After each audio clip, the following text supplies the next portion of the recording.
1984 में scientific community ने कुदरत की एक ऐसी हौलनाक शक्ल को न सिर्फ महसूस किया बल्कि इस अजीबो-गरीब मिस्टीरियस फिनोमेनन ने बिना दिखे ही 37 लोगों की जान निगल ली। अफ्रीका में रोड से गुजरने वाले कुछ लोग बिना किसी जाहिरी खतरे के एक ही मिनट के अंदर अंदर दम तोड़ गए। पर सबसे हैरानी की बात यह थी कि सबकी मौत एक ही वजह से हुई थी, दम घुटना। किसी ने इसकी वजह बदरूहों का हमला बताया तो ऑफिशियल लेवल पे इसे केमिकल अटैक कहा गया, पर जब असल वजह मालूम पड़ी तो उस पर यकीन लाना वाकई काफी मुश्किल था। ज़ेम टीवी की वीडियोस में एक बार फिर से खुशामदीद। नाजरीन, अगस्त 1984 में अफ्रीका के दूर दराज इलाके कैमरून में एक बहुत अजीब और खौफनाक वाकया पेश आया। यहाँ एक छोटी सी लेक है जिसे लेक मनाउन कहा जाता है। ये लेक खास तौर पर अपने पुरसुकून माहौल की वजह से जानी जाती थी, लेकिन यही सुकून आज कयामत बर्पा करने वाला था। इस लेक के आसपास कुछ गांव भी बसते थे और पास से एक रोड भी गुजरता था। 1 अगस्त 1984 की रात 11:30 बजे लेक के आसपास रहने वाले लोगों को एक जोरदार गरजने की आवाज आती है। पहले तो सबको लगा कि शायद बादल गरजने की आवाज है, लेकिन उस रात आसमान इतना साफ था कि तारे चमकते हुए देखे जा सकते थे। इस आवाज के बाद कुछ लोगों ने, जो अभी तक घर वापस नहीं लौटे थे, झील के पास जमीन के करीब फॉग भी नोटिस की, पर लोगों ने इसको इग्नोर किया और जाकर सो गए। सारी रात लेक मनाउन के ऊपर ये मिस्टीरियस फॉग जमा होती रही। अगली सुबह 10:30 बजे के करीब जब हवा चलना शुरू हुई तो ये फॉग, जो जमीन के काफी करीब थी, पास गुजरने वाली रोड तक जा पहुंची। रोड से गुजरने वाले लोगों ने समझा कि शायद ये मामूली सुबह की धुंध है, पर जब उनका इस फॉग से डायरेक्ट कांटेक्ट हुआ तो उनका सांस घुटने लगा और 1 मिनट के अंदर ही लाशें गिरना शुरू हो गईं। हवा की वजह से जब सारी फॉग चली गई तो सड़क पर लाशें बिखरी हुई थी। कुछ पैदल थे, कुछ मोटरसाइकिल सवार, तो कुछ गाड़ियों के अंदर भी मुर्दा हालत में पाए गए। इस मिस्टीरियस फॉग ने 37 लोगों की जान ले ली। थोड़ी देर बाद पुलिस और डॉक्टर्स मौके पर पहुंचे, लेकिन बज़ाहिर ऐसा कुछ नहीं मिला जिस पर शक किया जा सके। इनिशियल इन्वेस्टिगेशन में सभी मरने वालों की मौत की वजह दम घुटना बताई गई। इस खबर ने इलाके में खौफ फैला दिया था। एक ही वक्त एक ही जगह 37 लोगों का एक ही रीजन से मर जाना काफी अजीब था। कई लोग इसे बदरूहों का हमला बताने लगे, जबकि कैमरून की गवर्नमेंट ने इसे दहशतगर्दों का केमिकल अटैक करार दिया। पर ये दोनों रीजंस बिल्कुल बेमायने थे, क्योंकि अगर तो दहशतगर्दों को केमिकल अटैक करना ही था तो वो दूर दराज गांव के मासूम लोगों पर क्यों करेंगे।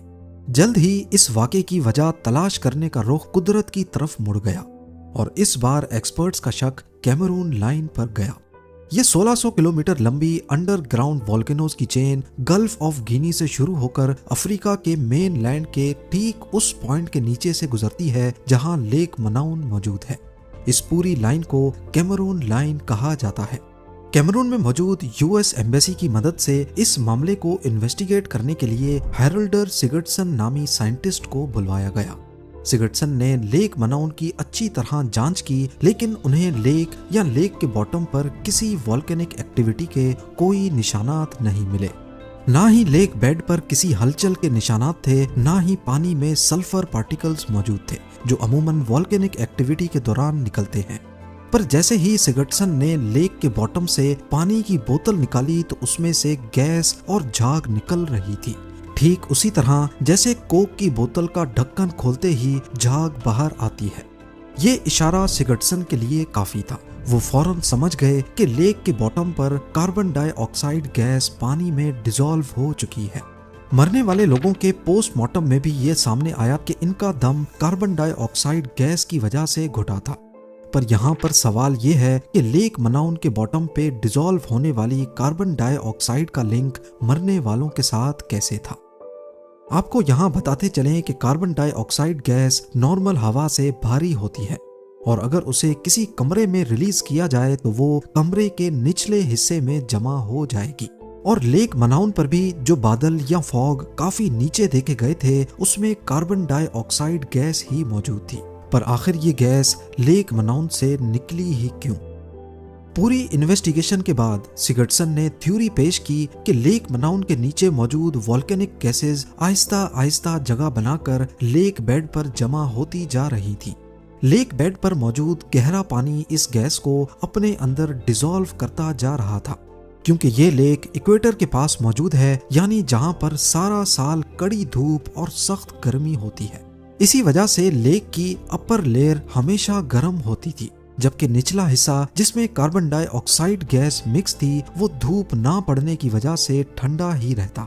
ठंडा पानी वजनी होता है और गर्म पानी हल्का, इसीलिए लेक के बॉटम वाला ठंडा पानी कई सदियों से ऊपर वाली गर्म लेयर से मिक्स ही नहीं हुआ और उसमें हर गुजरते मिनट कार्बन डाइऑक्साइड की मिकदार बढ़ती चली गई।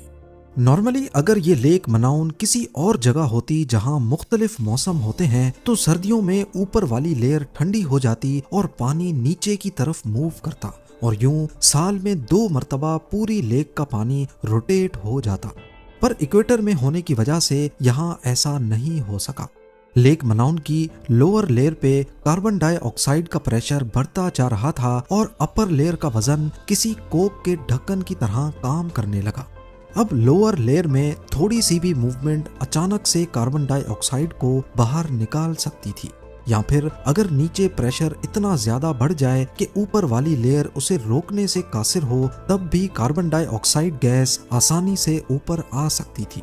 सिगर्टसन ने बताया कि लेक मनाउन एक टाइम बॉम्ब की तरह बन चुकी थी और ये प्रोसेस अचानक से हो सकता है, वो भी एक धमाके के साथ। लेक मनाउन पे इस हादसे से एक रात पहले लोगों को जो गरजने की आवाज आई थी वो शायद इसी प्रोसेस की शुरुआत थी। इस फिनोमेनन को बाद में लिम्निक इरप्शंस का नाम दिया गया। सिगर्टसन ने 2 साल मेहनत करने के बाद अपनी इस थ्योरी को साइंस मैगजीन में पब्लिश करवाया, लेकिन दूसरे साइंटिस्ट ने इसे बेकार कहकर रिजेक्ट कर दिया। पर 2 सालों के बाद 1986 में लेक मनाउन से 100 किलोमीटर नॉर्थ में लेक न्योस में भी बिल्कुल वैसा ही हादसा हुआ। लेक न्योस भी कैमरून लाइन के ऊपर वाक़े है और साइज में लेक मनाउन से डबल है। यहाँ भी रात 9 बजे के करीब एक जोरदार गरजने की आवाज सुनाई थी। कुछ देर बाद लेक से तकरीबन 1 क्यूबिक किलोमीटर जितना कार्बन डाइऑक्साइड का बादल निकला। एक अंदाजे के मुताबिक इस बादल में 3 lakh ton carbon dioxide gas मौजूद थी। ये बादल भी हवा से भारी था, इसीलिए फौरन नीचे की वादियों में फैल गया, जहां पर कई विलेजेस